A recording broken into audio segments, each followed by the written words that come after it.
are going to start with chapter number 30, Forest Fires. ये forest fires पे एक छोटी सी पोएम है, इसको रीड करेंगे. Someone dropped a burning match unheeded by the way. किसी ने एक जलती हुई माचिस जंगल में गिरा दी जिस पर किसी ने भी ध्यान नहीं दिया.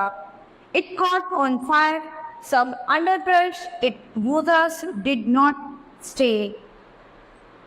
तो ये जो आग तो थी वो जंगल की झाड़ों में किसी ने आग उस पर माचिस की तीली डाल दी और वो वहाँ पर नहीं रुका, यानी माचिस डालकर वहाँ से भाग गया.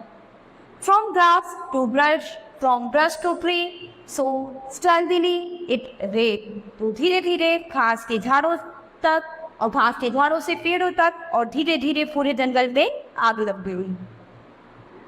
That no one ever guessed or knew just where that fire began. वहाँ पर कोई भी गेस नहीं कर सकता था, कोई भी ये अनुमान नहीं लगा सकता रहा कि ये आग कहाँ से शुरू हुई है.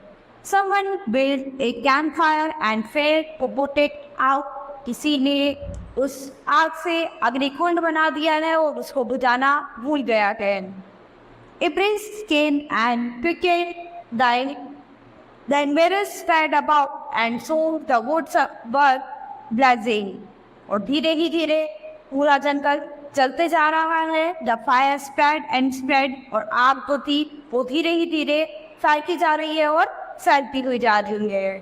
The trees that looked long years to grow stand blackened now and dead. जो पेड़ बहुत लंबे सालों से उग रहे थे, जो बहुत लंबे सालों से बड़े होते आ रहे थे और आज वो जलकर काले और मर गए हैं. Someone saw a little fire. किसी ने एक छोटी सी फायर देखी थी. As he was passing by, जब वो वहाँ से गुजर रहा था. He didn't stop to put it out. He didn't even try. तो वो उसको रोकने के लिए वहाँ पर नहीं आया. उसने उस आग को रोकने का ट्राई भी नहीं किया. He had not started it, of course. उसने ये आग शुरू नहीं की थी. वो नहीं जानता था ये आग कैसे शुरू हुई. He had no water to He had no time to spare. तो उस समय उसके पास ज़्यादा समय नहीं था. That it might start a forest fire. He did not even care. यानी उसने ये नहीं सोचा कि ये जो आग है वो जंगल आग के रूप में बदल जाएगी और उसने इसकी केयर नहीं की और वहाँ से चला गया. तो इस तरह से जंगल में आग लग गई एक छोटी सी माचिस की तीली से और किसी ने भी उसकी परवाह नहीं की और पूरे जंगल, पूरे पेड़, पूरी झाड़ियाँ सब कुछ इसमें खराब हो गया, सब बेकार हो गया और वहाँ की जो जमीन थी वो एकदम बेकार हो गई.